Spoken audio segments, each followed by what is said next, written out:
भट्टी साहब, वो न्याय साहब आपको बहुत वार्म वेलकम, मैं आ रहा हूँ आपकी तरफ भी।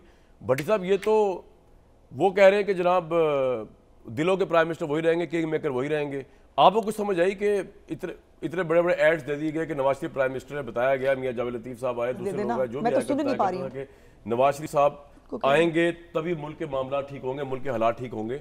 लेकिन जब मुल्क के हालात में उनकी सबसे ज़्यादा जरूरत थी, वो प्राइम मिनिस्टर बनने नहीं जा रहे। ये क्या हुआ, सेक्रीफाइस किया उन्होंने?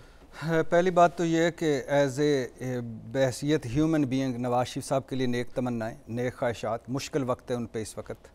दूसरा जो वो आपने भी वक्त कैसे मैं बताता हूँ। दूसरा जो आपने उन्होंने वो कहा उनका शॉट चलाया वालदा साहब और बेगम साहबा का, मैं इन दोनों दुखों से गुजर चुका हूँ, मुझे पता है कि ये कितने बड़े दुख होते हैं। तो उनसे अल्लाह उनको हिम्मत दे, हमेशा हौसला दे। तीसरी मरियम नवाज साहबा को वेलकम, पहली खातून वज़ीर आला हैं, उनकी सियासत पे बात होगी, मौरूसी सियासत बाकी सारा, लेकिन उनको खुश आमदीद। मुझे अच्छा लगा एक खातून का आगे आना, इस इन पे तहफ़्फ़ुज़ात 100 हो सकते हैं। अब आ जाइए जी इस पे कि नवाज शरीफ साहब ने ये सारा इस वक्त इलेक्शन 2024 में आवाम की फ़र्स्ट प्रायोरिटी नवाज शरीफ साहब नहीं थे। अच्छा, कौन था? बिलाशुबा आवाम ने सबसे ज़्यादा वोट नवाज शरीफ को नहीं, इमरान खान को दिए हैं। बिलाशुबा ये भी आपकी बात ठीक है कि अवाम ने मुस्लिम लीग को ये मैंडेट नहीं दिया कि वो शहबाज शरीफ को वज़ीर आज़म बनाएं, या वो मुस्लिम लीग को ये मैंडेट भी नहीं दिया कि वो सदर जरदारी को वज़ीर आज़म सदर बनाएं, आसिफ अली जरदारी को सदर बनाएं। और बिलाशुबा आवाम ने पीपल्स पार्टी को भी ये मैंडेट नहीं दिया कि वो शहबाज शरीफ को वज़ीर आज़म बनाए। और जो बिलावल की कैंपेन थी उस पर सारी एंटी नून थी, और जिस तरह वो शेर चूहा निकला, नवाज शरीफ को टमाटर और अंडे, और ये तो ताजर है, और ये तो नाकाम लीग है, ये तो महंगाई लीग है, ये तो भगौड़ा है, ये तो 16 महीने लंदन से बैठ के हुकूमत नहीं चला सकता, अब इनके साथ बैठना खुदकुशी है, ये तो जहन्नम था, ये झूठ बोलते हैं कि हमने सियासत गंवा कर रियासत बचाई वगैरह वगैरह। और बिलाशुबा जेल में बैठे इमरान खान ने नवाज शरीफ साहब को चौथी मरतबा वज़ीर आज़म नहीं बनने दिया। और बिलाशुबा इस इलेक्शन पर एक ही फ़िक्रा कहा जा सकता है कि इस वक्त जिस मरियम नवाज साहबा भी वहीं हैं, शहबाज शरीफ साहब, नवाज शरीफ, हमज़ा, लेकिन लाहौर का सबसे मकबूल लीडर ओन चौधरी है, सबसे ज़्यादा वोट है। तो इस इलेक्शन पे इससे ज़्यादा तबसरा और क्या कह सकते।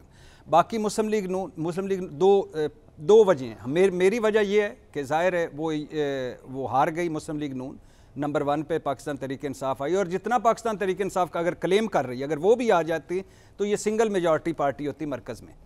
लेकिन अगर मान लें यही इलेक्शन जो इस वक्त है, बिलाशुबा 9 से 5 बजे तक तो इलेक्शन ही हुआ, उसके बाद जब गिनती और नताइज आए तो फिर सब कुछ हुआ। तो अब लेकिन आपके ख्याल में इतने बुरे हालात के अंदर नवाज शरीफ साहब को लीड नहीं करना चाहिए था? इतने चैलेंजिंग करना चाहिए था, ये इसी तरह मैं आ रहा था। इस वक्त ये मुश्किल वक्त था, गो के जब 9 विकेटें गिर चुकी हैं, तब वो कह रहे थे नहीं मैं एज ओपनिंग आऊं। सर आपने जब आप कहा कि नवाज दो पाकिस्तान को नवाज शरीफ, जब इश्तिहार लग गया 7 फरवरी को मैं उठा, मैंने कहा पता नहीं 8 फरवरी गुजर गई है, मैं सोई ही रहा हूं, 9 आ गई है, पूरे पाकिस्तान अखबारात में इश्तिहार। वजीर आजम नवाज शरीफ अवाम ने फैसला सुना दिया। जब आपने कहा कि खुशहाली आ रही है, तरक्की आ रही है, उम्मीद आ रही है, जब इसका मतलब नहीं आ रही ना, जब आपने कहा कि हम शहबाज शरीफ की हुकूमत को मानते ही नहीं है, हमारी हुकूमत वो होगी जिसके हेड नवाज शरीफ साहब ने मुझे भी कही थी बात। ये हमारी हुकूमत वो होगी, ये लंदन में आपको कही थी, हमारी हुकूमत तो वो होगी जिसकी नवाज शरीफ है ना। उन्होंने शहबाज शरीफ साहब की गवर्नमेंट का, मैंने तो कहा मियां साहब, मैंने कहा आपकी हुकूमत ने बैठा दिया अवाम का, और कौन सी हुकूमत, ये तो शहबाज की हुकूमत है, मेरी हुकूमत तो खत्म हो गई 2017 तो इसका मतलब है अब भी उनकी हुकूमत नहीं। तो अब नेक्स्ट टाइम इसका मतलब अवाम अगर वोट मांगने नवाज शरीफ साहब जाए तो वोट ना नहीं, क्योंकि नवाज शरीफ साहब ने अगर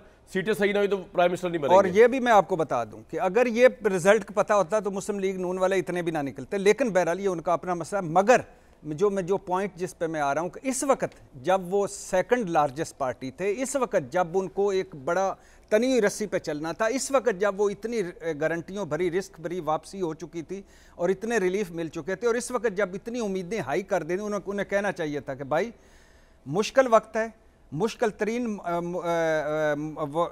हालात में मेरा मुल्क है, मेरे पास कोई मैंडेट नहीं, लेकिन मैं आपको तनहा छोड़ के नहीं जाऊंगा। लेकिन फिर मरियम नवाज सीएम ना बनती पंजाब की, भी तो मसला। अब ये बाप, अगर उन्होंने एक बेटी का बाप बनना था या पूरे मुल्क का बाप बनना था, मैं आगे लेके जाऊंगा जी। कल ये न्यायी साहब, कल ये ट्रेंड चल रहा था बड़ा जज्बाती, उसमें मैं भी अपना एक ट्वीट मैंने किया है, मैं चाहूंगा उस्मा साहिबा भी सुन लें, प्रोग्राम के रिकॉर्ड का हिस्सा ही बन जाए। तो मैंने उसमें ट्वीट ये किया था कल, the trend from the die heart supporters of Mian Nawaz Sharif is on the top on social media right now. जरा दिखा दें जरा स्क्रीन पे, millions of Mian sahib voters only voted PMLN to see him as the next prime minister. Their hearts are broken, they are getting emotional. One can fully understand the emotions as Mian Nawaz Sharif has been ruling the hearts of his voters for more than 4 decades now. Mian Saab may not be needing the 4-time premiership. He has already made the history with his historic innings started right from 1980s, and he must be appreciated for his passion and efforts to serve the people for so long. ये तो मेरा sentiment है।